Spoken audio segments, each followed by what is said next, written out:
Dear students, अब हम बात करेंगे सेकंड यूनिट की। और सेकंड यूनिट में हम दो चीजें स्टडी करेंगे, एक जेनेटिक्स और दूसरी एवोल्यूशन। तो जेनेटिक्स में हम स्टडी करेंगे principles of inheritance and variation, और दूसरा जो इसमें चैप्टर है that is molecular basis of inheritance, और उसके बाद जो थर्ड चैप्टर है दैट इज एवोल्यूशन।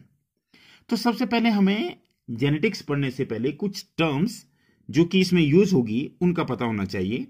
तो सबसे पहले हम स्टार्ट करते हैं जेनेटिक्स से ही। No, what is genetics? तो जेनेटिक्स की अगर हम बात करें तो it is a branch of science which deals with heredity and variation. तो दो चीजों के साथ डील करती है। क्या हुआ? एक हेरिडिटी और एक वेरिएशन। किसकी हेरिडिटी और किसकी वेरिएशन? तो अब मैं आपको बताने जा रहा हूं कि सबसे पहले हमारे पास क्या है, व्हाट इज हेरिडिटी। हेरिडिटी क्या चीज होती है? तो सबसे पहले दूसरी टर्म जो हमारे पास चली that is heredity. First term है genetics. No, what is genetics? It is the science which deals with heredity and variation, or it is the science of heredity and variation. Now, what is heredity? It is the inheritance of characters from one generation to the next, or one generation to the other generation.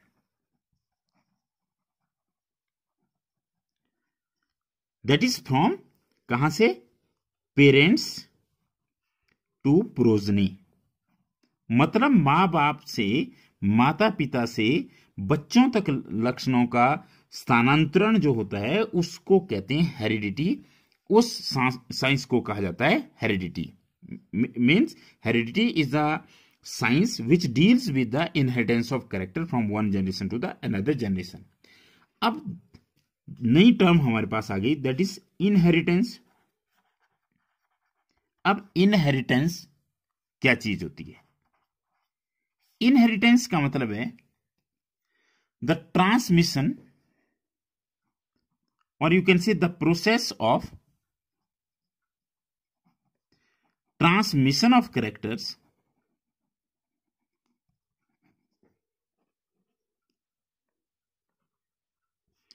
From parents to offspring. तो इसका मतलब है जिस science में, जिस branch में हम study करते हैं कि कैरेक्टर्स की इनहेरिटेंस कैसे होती है एक जनरेशन से दूसरे जनरेशन, उसको बोलते हैं हेरिडिटी।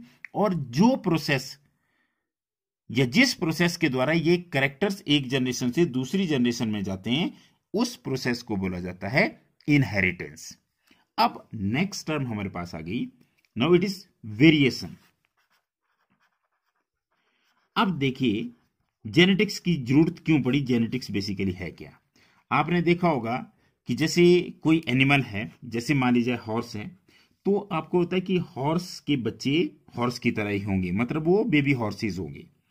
और अगर हम बात करें मैंगो की तो कभी भी उसके ऊपर सेब के फल नहीं लगेंगे। या एक और चीज अगर हम देखें कि जैसे ऑफस्प्रिंग होते हैं, क्या वो बिल्कुल माता पिता की तरह होते हैं या कुछ अलग भी होते हैं? और अलग होते हैं तो किस तरह से होते हैं? और जो भाई बहन होते हैं जिन्हें सिबलिंग कहते हैं, वो भी क्या बिल्कुल एक दूसरे की एग्जैक्ट कॉपी होती है या उनमें डिफरेंसेस होते हैं? तो ये सारे क्वेश्चंस हम इस चीज में स्टडी करेंगे जेनेटिक्स में कि इन चीजों की क्या वजह है, ऐसा क्यों होता है। तो वेरिएशन क्या हुआ? वेरिएशन क्या हुआ? जैसे मान लिया जाए दो पेरेंट्स, मदर और फादर दोनों ही लंबे हैं, मतलब हमने एक उनका करेक्टर ले लिया हाइट, दोनों ही कैसे हैं? हाइट में लंबे हैं। पर आपने देखा होगा कि ये जरूरी नहीं कि उनके सारे के सारे बच्चे लंबे ही हो सकता है कुछ बच्चे कैसे हो, ड्वार्फ हो या मीडियम साइज के हो। तो इसका मतलब क्या है? आप देख सकते हैं कि इनमें जो हाइट है इनमें वेरिएशन है। मतलब क्या है? ये वेरी कर रहे हैं। पेरेंट्स तो लंबे हैं पर बच्चे कैसे हैं? छोटे हैं। तो जिस डिग्री से वेरी कर रहे हैं this degree is called as variation. Now what is variation? क्या है? It is the degree by which progeny होते हैं बच्चे, progeny differ from their parents. तो इस तरह से हमारे पास 4 टर्म्स होंगे। अब मैं आपको एक चीज क्लियर करूं कि ये जो जेनेटिक्स है, ये ऐसा नहीं है कि मेंडल के टाइम से ही चली हुई है। अगर हम बीसी की बात भी करें, बीसी का मतलब बिफोर क्राइस्ट, और 8000 से लेकर के 1000 बीसी, तो उस समय भी लोगों को ये पता था कि जो वेरिएशंस होती है वो क्या बोलते थे, the cause of variation lies in sexual reproduction. आप पढ़ चुके हैं सेक्सुअल रिप्रोडक्शन, क्योंकि आपने पढ़ा कि मेल गैमेट होते हैं, फीमेल गैमेट होते हैं, और फर्टिलाइजेशन के टाइम दोनों गैमेट क्या करते हैं, उनमें सिनगैमी होती है और जाइगोट बनता है। तो इस तरह से नए कैरेक्टर्स आते हैं। तो ये बीसी नेचुरली का मतलब है कि जैसे मान लीजिए आप अपने बर्थ को एक बीसी मान ले, तो आपके हो सकता है कि आपकी बहन 2 साल पहले पैदा हुई और उसका भाई 4 साल पहले पैदा हुआ, तो 4 और 2 ऐसे उसमें उल्टा चलता है। और तो बेसिकली वो जानते थे कि जो वेरिएशन आती है वो उनका कारण क्या है, उनका कारण है सेक्सुअल रिप्रोडक्शन। इसलिए उन्होंने इस चीज को एक्सप्लॉइट भी किया। उन्होंने क्या किया, वाइल्ड पॉपुलेशन का मतलब जो नेचुरल पॉपुलेशन होती है, उस वाइल्ड पॉपुलेशन से उन्होंने क्या किया, उनको सेलेक्टिवली ब्रीड करवाया, सेलेक्टिवली ब्रीड करवाया और सिलेक्टिवली ब्रीड करवाया। और उन्होंने क्या किया, डिजायरेबल कैरेक्टर छांटे। और डिजायरेबल का कैरेक्टर का मतलब जो कैरेक्टर उन्हें चाहिए थे। उससे क्या हुआ, उन्होंने 2 प्रोसेस किए। एक तो उन्होंने आर्टिफिशियली सिलेक्शन की। देखो, जब डिजायरेबल कैरेक्टर वो ले रहे हैं तो उसको बोलते हैं आर्टिफिशियल सिलेक्शन की। और क्या किया, डोमेस्टिकेशन की, पशु पाले उन्होंने। तो इस तरह से उन्होंने जो वाइल्ड वैरायटीज थी, वाइल्ड काउस जिनको हम बोल सकते हैं, चलो, तो इस तरह से उन्होंने बहुत सारी, आप देख सकते हैं कि हमारी इंडियन ब्रीड्स, कितनी सारी इंडियन ब्रीड्स उन्होंने तैयार कर दी। कैसे, बाई यू कैन से आर्टिफिशियल सिलेक्शन। तो इसका मतलब है कि उन लोगों को नॉलेज थी। अगर मैं 400 बीसी की बात करूं तो उस समय भी हिपोक्रेटस, आपने नाम सुना होगा, जो ग्रीक फिजिशियन थे, वो पहला आदमी था जिसने हेरिडिटरी ट्रेट्स के बारे में बात की। और उसने बोला कि हमारी पूरी बॉडी में से सीड्स होते हैं और उन सीड्स को उनको कलेक्ट कर सकते हैं और उनको ट्रांसमिट किया जा सकता है दूसरे जनरेशन में। उसके बाद दूसरे साइंटिस्ट आए, इसकी चर्चा हम एक अलग टॉपिक में करेंगे। लेकिन आज हम बात करें बेसिक टर्म्स की। तो हमने जेनेटिक्स की बात की। जेनेटिक्स का मतलब हुआ science of heredity and variation. और हेरिडिटी का मतलब हुआ, you can say it is the branch of science which deals with the inheritance of characters from one generation to the another generation. तो ये तो बात थी हेरिडिटी की। और आपको पता है कि इनहेरिटेंस क्या होता है, वेरिएशन क्या है, ये चीजें हम कर चुके हैं। अब हम केवल 2 टर्म्स आज और करने जा रहे हैं। उनमें सबसे पहली टर्म, जैसे जेनेटिक्स को अगर हम बात करें तो it is also known as the science of genes. सीधी सी बात है कि जो जीन्स के साथ डील करती है दैट इज जेनेटिक्स। तो अब सबसे पहले हम बात करते हैं जीन की। अगर आप छोटी क्लासेस की भी बात करें तो आपने जीन टर्म सुना हुआ है, क्योंकि आपको पता है जॉनसन ने टर्म दी थी। और जब मेंडल काम कर रहे थे तो मेंडल को यह पता नहीं था कि इन्हें जीन कहते हैं। मेंडल ने फैक्टर टर्म दी थी। तो what is, you can say, Mendelian factor और gene, it is the unit of inheritance. अब आपको पता है कि इनहेरिटेंस क्या होती है। It is the unit of inheritance which passes from one generation to the next generation or other generation through the gamete or gametes, and controls the expression of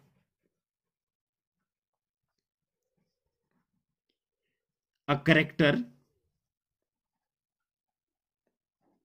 in the organism.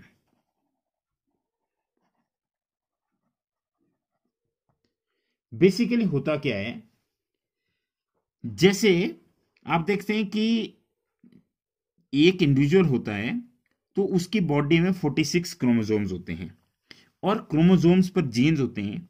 Gene basically कुछ भी नहीं है, gene का एक DNA का piece है। It is a part of DNA, it is a section of DNA. अब वो क्या करता है, वो एक जनरेशन से दूसरी जनरेशन में पास करता है और वो क्या करता है, किसी करेक्टर को कंट्रोल करता है। कैसे करेक्टर को कंट्रोल करता है, अब आपको पता है कि जैसे हम बात करें मीठा, तो डाली तो चीनी आपने, पर उसका टेस्ट आया मीठा, स्वीट आया ना उसका टेस्ट। इस तरह से डाला आपने नमक तो वो नमकीन हो गई। तो इसका मतलब नमक एक किस्म का जीन है हमारे पास, या चीनी एक किस्म की जीन है, क्योंकि जो एक्सप्रेशन होगी वो जीन के बेस पे। जैसे हमारे आई कलर के लिए अलग जीन होता है, हाइट के लिए अलग जीन होता है, इंटेलिजेंस के लिए अलग जीन होता है, बीमारियों को कंट्रोल करने के लिए अलग जीन होता है, ब्लड क्लॉट करने के लिए अलग जीन होता है। तो बेसिकली वो डीएनए का एक सेगमेंट है जो किसी एक कैरेक्टर को कंट्रोल करता है, और इस यूनिट ऑफ इनहेरिटेंस को बोलते हैं, क्या बोलते हैं इसको, जीन। और एक और चीज बड़ी इंपॉर्टेंट है कि जीन जो होता है वो डीएनए का एक लीनियर सेगमेंट होता है, जिसे सिस्ट्रॉन भी कहते हैं। और जीन पूरी बॉडी में, मतलब वो क्या करते हैं, ये लिनियरली अरेंज्ड होते हैं, क्रोमोसोम के ऊपर होते हैं, क्रोमोसोम पर होते हैं। तो इसको बोलते हैं जीन। तो जीन क्या हुआ, gene is what, it is the unit of inheritance which passes from one generation to the next generation through the gametes and it controls the expression of a character in the organism। मतलब ये organism में किसी ना किसी character को क्या करता है, कंट्रोल करता है।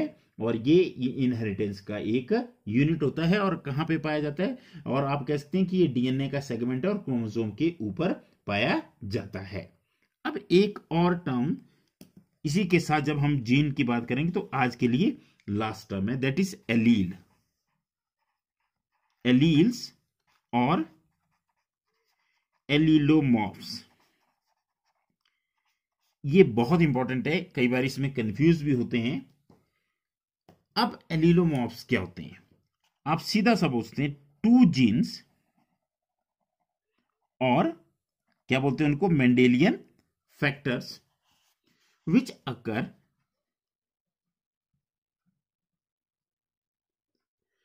on the same locus, किस पे, on the same locus in the two homologous chromosomes of an individual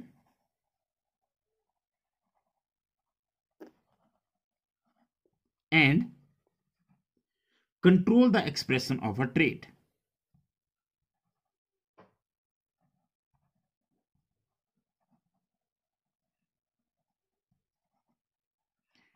trait थोड़ा पर्टिकुलर हो गया, करेक्टर ये भी हम बात करेंगे कि करेक्टर क्या होता है, ट्रेट क्या होता है, ट्रेट और करेक्टर इनमें भी हम डिफ्रेंशिएट करेंगे।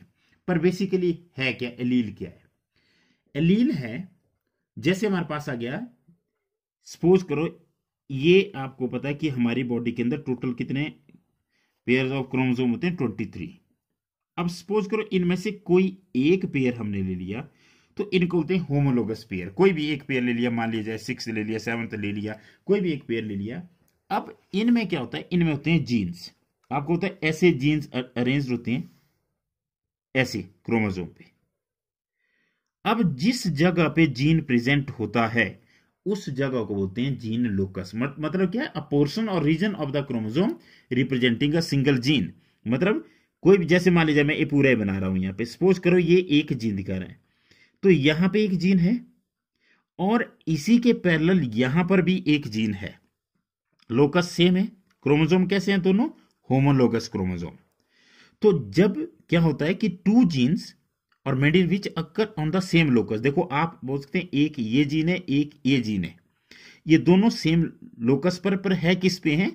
2 होमोलॉगस क्रोमोसोम पे। तो दीज आर कॉल्ड एज क्या? Alleles, and these control the expression of a trait.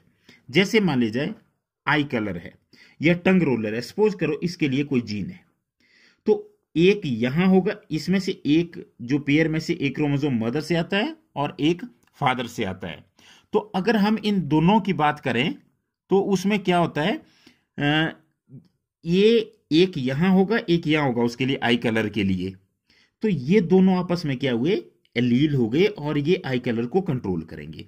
अब जैसे पहले इसको क्या माना जाता था? इसको अल्टरनेटिव फॉर्म ऑफ ट्रेट माना जाता था। मतलब formally the term allele was used for the factors और gene representing 2 alternative forms of trait. जैसे क्या हुआ कैरेक्टर, जैसे मान लीजिए हाइट है,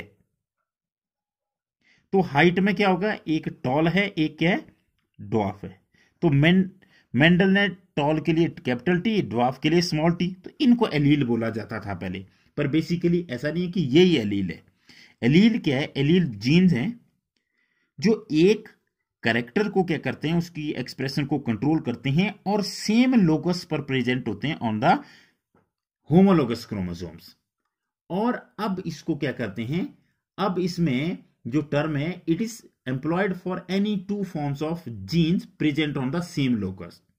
मतलब क्या हुआ कि ये और ये भी एलील है, ये और ये भी एलील है, और ये भी एलील है। जैसे अल्टरनेटिव फॉर्म तो यहां नजर आ रही है कि ये टॉल है, ये ड्वार्फ है, पर आप यहां देख रहे हैं कि यहां दोनों ही टॉल है और यहां दोनों ही ड्वार्फ है। तो ऐसा नहीं क्या है?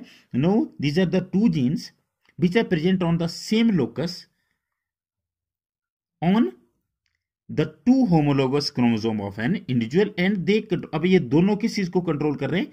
हाइट को कंट्रोल। जैसे हाइट हमारा एक कैरेक्टर है और टॉलनेस और डॉर्फनेस उसके ट्रेट है, तो ये दोनों किसको कंट्रोल कर रहे हैं? हाइट। अब हाइट में भी हमारे पास 3 टाइप की हाइट आ सकती है। देखो अब यहां तो क्या होता है कि भाई एक इसके हिसाब से आएगी, एक इसके हिसाब से, एक इसके हिसाब से आएगी। फिर ये किस पे डिपेंड करेगा कि ये जो दोनों एलील है, एलीलोमॉर्फ्स हैं, ये कैसे हैं? क्या दोनों डोमिनेंट है, क्या एक डोमिनेंट है, या दोनों रिसेसिव है? तो जो हमारा ट्रेट एक्सप्रेस होगा वो फिर डिपेंड करेगा इन एलील्स पे। तो क्लियर हो जाना चाहिए, जीन एक इनहेरिटेंस का यूनिट है जो एक जनरेशन से दूसरी जनरेशन में पास होता है गैमेट्स के रूप में, और किसी कैरेक्टर की एक्सप्रेशन को कंट्रोल करता है। और अगर 2 जीन्स को हम ले लें जो सेम लोकस पर प्रेजेंट होते हैं होमोलोगस क्रोमोसोम में, और वो क्या करते हैं? एक ट्रेट को कंट्रोल करते हैं, एक कैरेक्टर को कंट्रोल करते हैं, they are called as allele. मतलब एलीलोमॉर्फी उनको कहते हैं। और इसमें पहले जैसे इसको आपकी बुक में भी लिखा हो कि it is the variety of a gene या it is the alternative form of gene, पर आप ये समझे कि ये 2 जीन्स हैं जो होमोलोगस क्रोमोसोम्स पे प्रेजेंट है और सेम लोकस पे प्रेजेंट है और किसी एक कैरेक्टर को कंट्रोल कर रहे हैं। फिर वो कैरेक्टर कैसा होगा वो डिपेंड करेगा कि वो डोमिनेंट है या रिसेसिव है, दोनों के ऊपर डिपेंड करेगा। इसकी हम आगे चर्चा करेंगे। तो आज जो हमने डिस्कशन की, अब मैं थोड़ा सा इसको लास्टली रिपीट कर रहा हूं 1 मिनट में। हमने सबसे पहले की बात जेनेटिक्स की। Now what is the genetics? Genetics is the science of heredity and variation. जैसे आपकी बुक में लिखा है, it is the science of inheritance and variation. Now, why heredity? Because it is the branch of science which deals with the inheritance of characters from one generation to the another generation, that is from the parents to the offspring. And what is inheritance? It is the process of transmission of characters from parents to the offsprings. And what are the variation? Variations are the degrees by which progeny differ from their parents. मतलब उस माँ बाप और बच्चों में जो अंतर होता है, उस डिग्री को कितना डिग्री अंतर होता है, that is called a variation. और हमने ये बात की कि पुराने समय में, चाहे बीसी से पहले की हम बात करें तो 8000 बीसी से लेकर के 1000 बीसी तक भी लोगों को ये पता था कि जो वेरिएशंस होती है वो सेक्स और रिप्रोडक्शन की वजह से होती है। तो इसलिए उन्होंने क्या किया, उन्होंने सेलेक्टिवली ब्रीडिंग की, मतलब डिजायरेबल कैरेक्टर छांटे, जिसको उन्होंने बोला आर्टिफिशियल सिलेक्शन, डोमेस्टिकेशन करके उन्होंने वाइल्ड वैरायटी से, जैसे हम साहिवाल की बात करते हैं पंजाब में, तो इंडियन ब्रीड्स उन्होंने डेवलप कर दी। हालांकि उनको ये पता था कि इसका सेक्स और रिप्रोडक्शन में वेरिएशन का जो कॉज है वो इसमें लाई करता है, पर उनको इसके बारे में साइंटिफिक बेस पता नहीं था। फिर हमने बात की कि genetics is also the science of you can see genes, और जीन को मेंडल ने बोला था मेंडेलियन फैक्टर, तो जो कि एक यूनिट ऑफ इनहेरिटेंस होते हैं जो एक जनरेशन से दूसरी जनरेशन में पास होते हैं, और वो डीएनए के सेगमेंट होते हैं और किसी कैरेक्टर की एक्सप्रेशन को कंट्रोल करते हैं। और एलील्स और एलिलोमॉर्फ क्या हुए? These are the two genes और two Mendelian factor which occur on the same locus in the homologous chromosome of an individual and they control the expression of a trait और you can say character. तो अब next video में कुछ और terms की बात करेंगे, इसकी हिस्ट्री की बात करेंगे। तब तक के लिए आप ये टर्म्स सीखने का प्रयास करें। Thank you very much.